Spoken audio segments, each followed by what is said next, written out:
December, and this, in fact, is only his 10th game. And I would imagine that Sandy Jardine will resort to a sweeper role, even though he's wearing number 2 with Alec Miller in at full back. And you can see that Dave Cooper has the number 7 jersey on, and some people consider he's at his best, moving in from the right with his left foot. Well, United's invalids have all recovered. They were worried about Phillip, Bannon and Holt, and all three are playing, as you can see. And of course, Bannon is going to be a vital player in midfield. And at number 9, there's Willie Pettigrew, the man who scored 17 goals already this season, and that equals the Tannadice club record. And there's a lot more in this man yet. I once called this referee Gordon Smith. He thanked me for giving him the famous name, but he did point out that his first name is George. Beautiful spring-like conditions at Ibrox Park. The pitch looking good as well. It might cut up a bit, but considering some of the weather recently, not too bad at all. And that is a sample of the way this man is going to fill that important centre-back position today.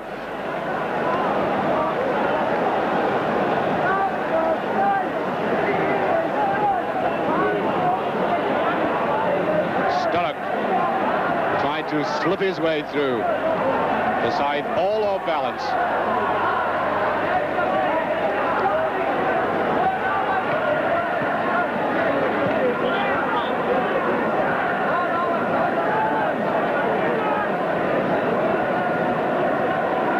Jardine, as I thought, in that sweeping position. Miller.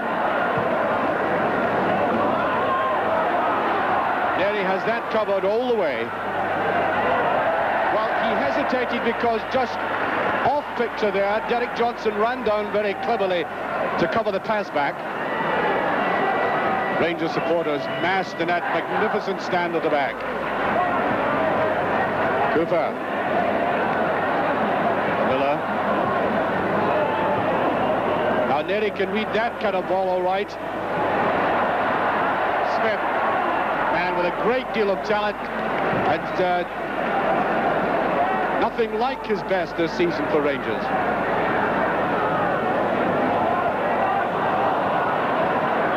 That's a goal kick. Young John McDonald, rated even by the august person of Joa Havilange of UEFA as one of the outstanding young players in the world. Cooper looks to have the appetite today. He's a very temperamental player. Looks to be in the mood.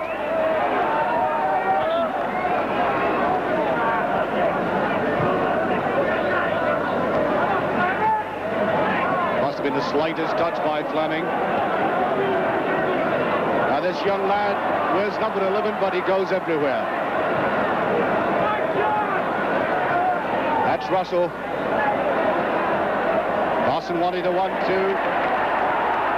Miller. Dawson. Well, that's the kind of attacking any team would like to see, with the two backmen, Miller and Dawson, coming through. Dawson actually looked very alert, fastening onto that, kept it low. And of course, McAlpin, a very experienced goalkeeper. That was beautifully spread out by Russell. Miller doing the running. Holt is with him. Good turn. There's Johnston with it. And again. Oh.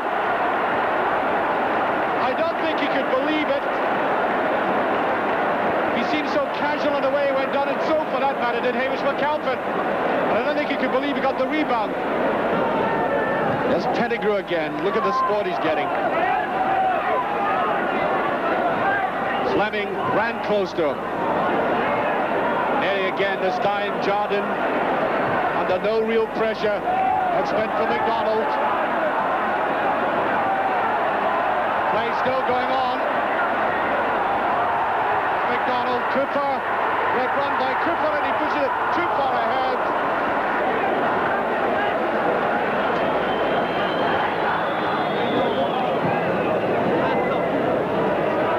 Stevens looking good in the air.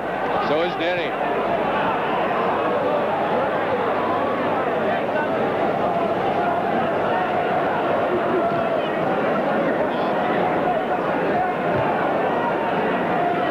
avoid mopping this up quite easily when the ball goes in the air like that. There's Hegarty.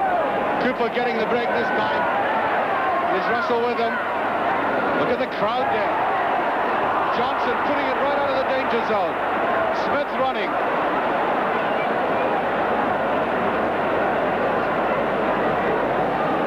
Into Cooper. Couldn't turn. Miller. Here's Russell. Miller. Now Russell. Just shaking himself free. Johnston. Not far away. The thing about Derek Johnstone is that he can be out of the game for a spell, as he has been indeed for the past 15 minutes. And suddenly he'll pop up like that. Stevens. And struck for Sturrock. Dawson covering. This is Jardine. And there goes the half-time whistle. A tense game, not a highly distinguished one, extremely well balanced. I particularly like the play of the Dundee United centre defence when there was any pressure on a man like Hegarty remaining quite impassive. He never really looks as if he's enjoying a game, but he certainly does. Paul Hegarty. Well, as we start the second half, I must confess it's very difficult to see how the deadlock will be broken. There's been hardly anything up front for either sets of forwards, just the occasional break. Defences have been highly confident. Rangers started off with a great deal of flair, and then the game became a bit more pedestrian. This is Eamon Bannon. Sturrock beautifully off there to Pettigrew. And McCloy need only watch it go into the back net.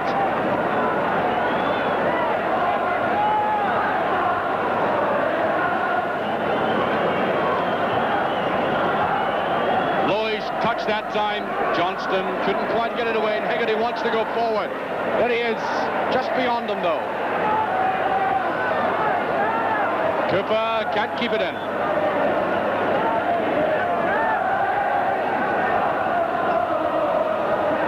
Sturrock for side, and he wants to come away.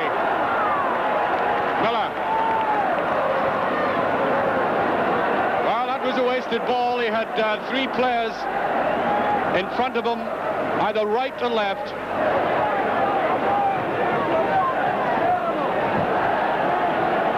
Beautifully taken by Jardine, and he's too soft for the tackle. Great play again by Forsyth. Really superb. Gordon Smith, he really took Hegarty on, and I think Hegarty had the obvious choice of just standing in the way. Free kick.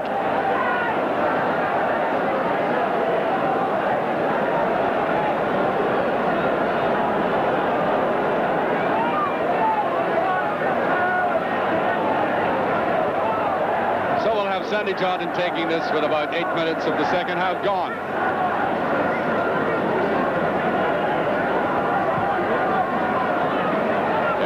With a slight touch. Smith couldn't get round to it. Good defensive work by Bannon. Miller. Dawson doing the running with Payne. A good play by Dawson. There's McDonald. Right to that far side. Stevens is up. Great save. Oh, yes.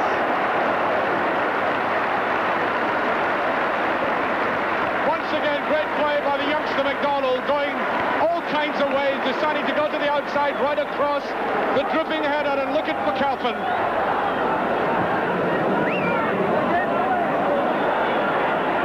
Well, United brought back. That's a free kick for them. A bit unfortunate for that. Kirkwood had the break.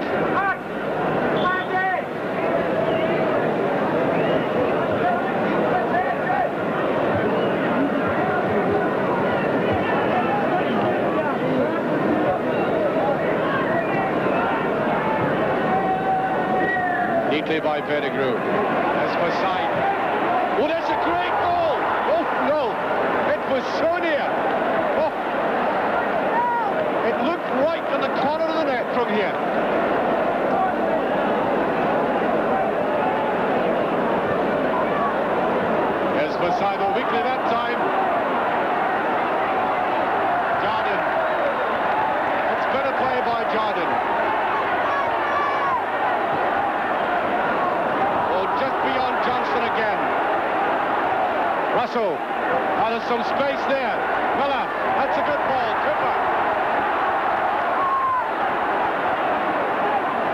to go to the outside, and he does, and it's... Oh!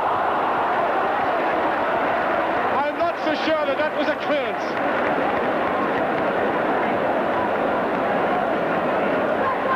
As expected, Cooper cut in, got the ball to his left side and let fly. I don't know whether McAlpin would have got to it, but John McDonnell did. Jordan misjudged out badly. There's Stevens. On to McDonald, easily mopped up by Stark.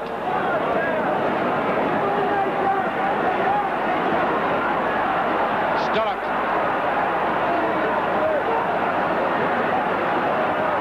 Good running by Sturrock. Wasn't far away. Dawson. Dawson again. Still can't get it away. Quite inaccurate with the way they're coming out of defense. Kirkwood.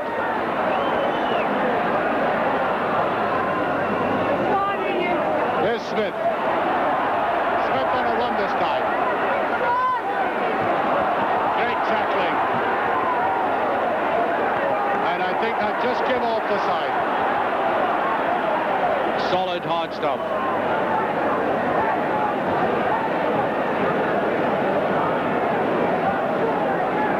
Ten minutes left. Still no scoring. Sturrock. That's a good ball by Sturrock. Great save by McFly. Rangers under pressure. Now Smith. Johnston.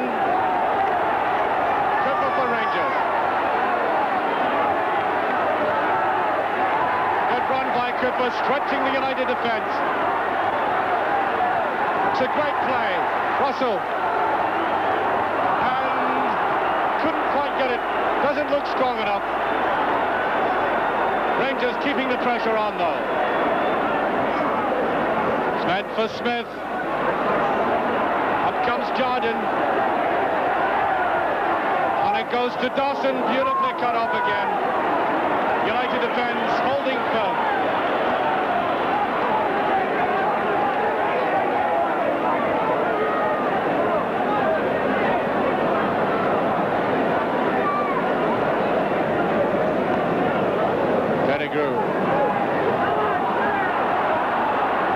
Tired-looking players out there. They'll go back to McAlpin.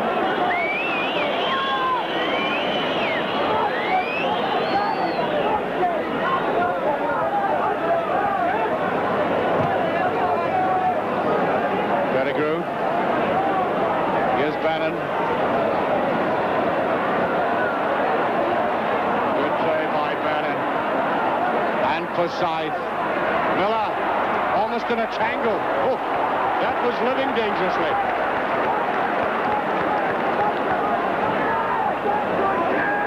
This high ball like that has done Rangers virtually no good in this game. Nearly rather panicked into that.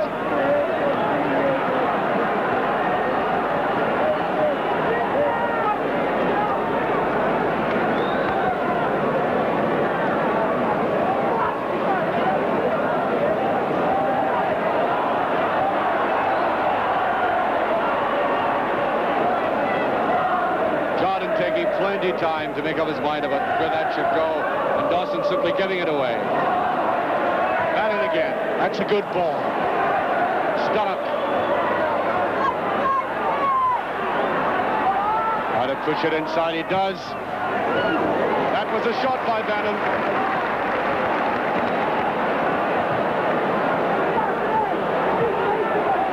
Johnston.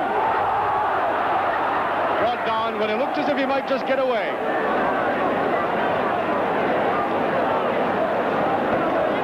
Cooper getting instructions from the dugout. Dawson with a chance and he couldn't get it down. Taste of the ball seemed to elude him, and I think we're going to have a Rangers substitution.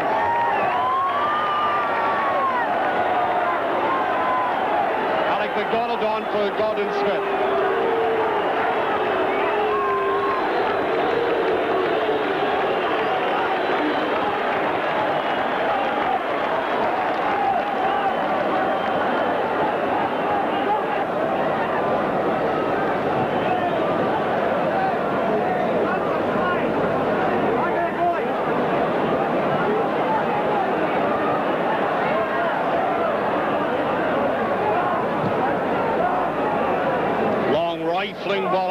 Cooper. That's a good ball.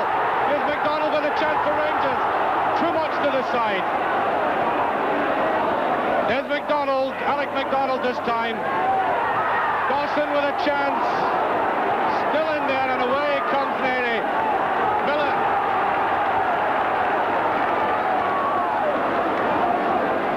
Lofting it in. And that's the kind of ball that United mop up so easily.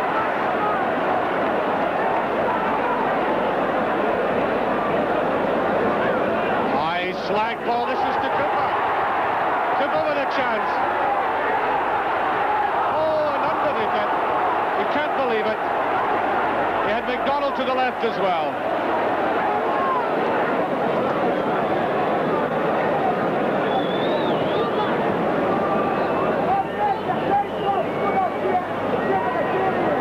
Stevens, Russell to Johnston, up to Cooper. 4 minutes left. Here's Russell. That's a great chance to score. Derek Johnstone. Almost in the last breath of this game. 1-0 for Rangers. 4 minutes left, and it was the break on the right that did it. Bobby Russell, who has had an extremely quiet second half, made good running. And look at the support he had inside him.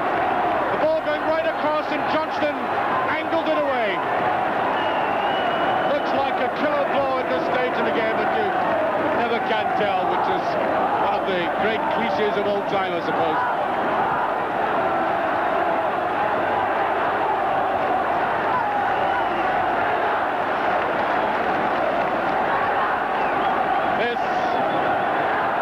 Embryonic Ibrox Stadium has erupted.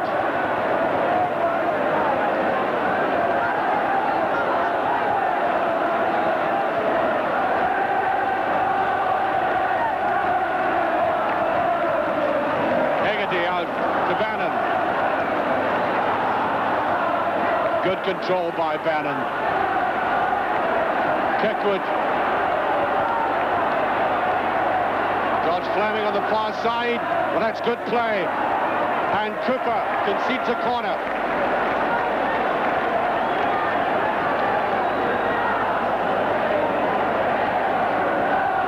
Well, can United save the match? 2 minutes left. Corner kick. Rangers 1-up. Rangers supporters singing. Penalty area crowded. And Fleming about to float this in. Just away now to McDonald. Well, that's a good ball by McDonald. Here's Russell. Goalkeeper well out. And McAlpin had it covered. McAlpin, in fact, had come right out of his penalty area. Here's Forsyth. Oh, took his eye off it.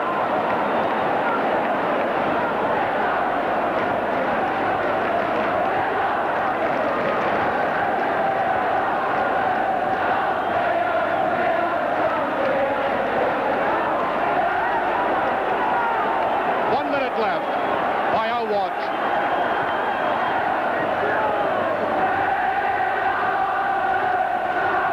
Jardine, bit of a stumble.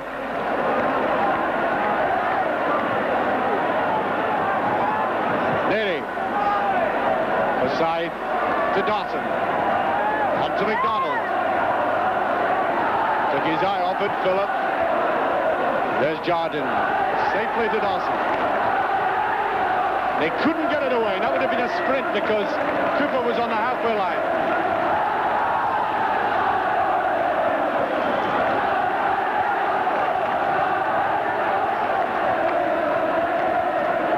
Jardine. Cooper. Couldn't quite get it. Good support work by Bannon eventually. Holt fed it out well. There's Forsyth. Bit of a rugby tackle and brought down. And by our watch, we're into injury time. John Greig out of his dugout, giving the sign to tell his players to cam it, slow it down, and I think he wants the ball put back to the goalkeeper. Sandy Jardine hasn't seen him. There's Cooper. There's McDonald. Russell.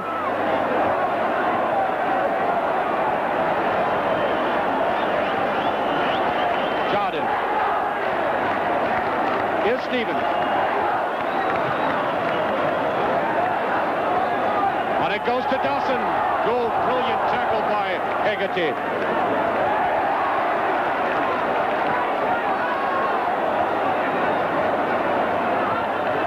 We're a minute into injury time. Dawson and being impeded, free kick. Jordan Tilling. Cooper the deal ticket. There it goes. Rangers are through to the quarterfinals, and he could not have done it more dramatically than that Derek Johnstone winner. Sonny of the death. And when you get through like that, I suppose the logic is it doesn't matter when the goal is scored, 4 minutes from the end or 4 minutes after the start. But certainly John Greig was a relieved and relaxed man at the end, and delighted to tell us why he was deciding to give us his first television interview of the season.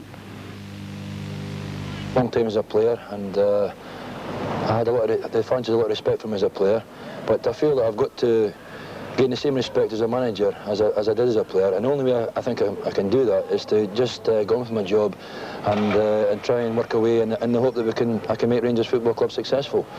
And purely and simply the reason why I'm on today is because I asked yesterday, gave a message to the Rangers fans yesterday asking if they could turn up today and give the lads a European reception, whereas we could get support from the first minute to the 90 minutes, because we knew it would be a very, very difficult game.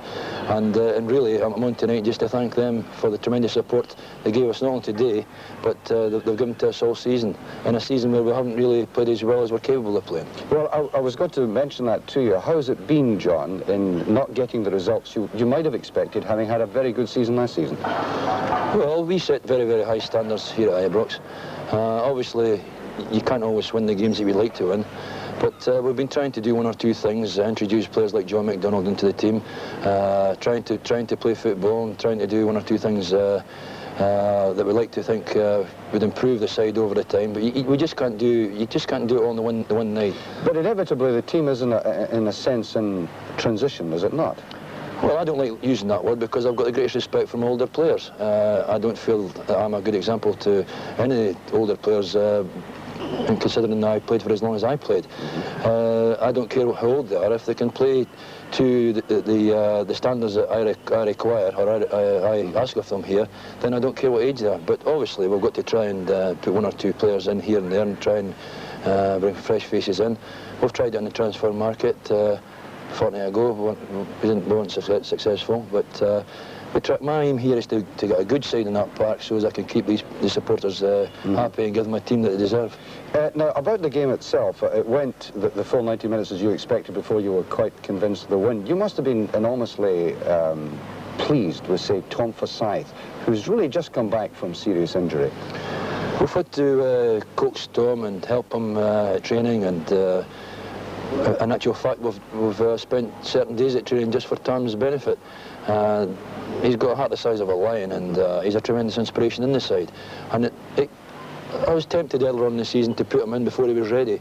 And even yet, even now, he's not back to 100% the old Tom Forsyth. Looked at today. He's getting there, and displays like today can only do his confidence a world of good. What was it like in the dugout? Did you think the goal would ever come? Well, we spoke about this game all week, and we knew it was going to be a very, very hard game tactically. It was going to be a very, very patient game, and I felt that one goal would be enough to win the match. I was very, very pleased at the disciplined way the players went about their job. We probably held a lot of the ball, we had a lot of territorial advantage, but we didn't have enough streaks at goals as far as I was concerned. But we stuck to our task. We didn't give anything away. Peter McCloy didn't have many saves to make, and quite honestly, I felt that we did enough to win the match. And you're quite happy with the draw against Hearts at home? Well, if you'd asked me at lunchtime today, I'd have been delighted just to be in the draw tonight. But now that it's all over and we have Hearts and another home tie, then I'm absolutely delighted. Well, you can pick up that cigar you've left down there now. Well, I hope I've got to the final. I'll be able to smoke a much bigger. Liverpool's unbeaten home.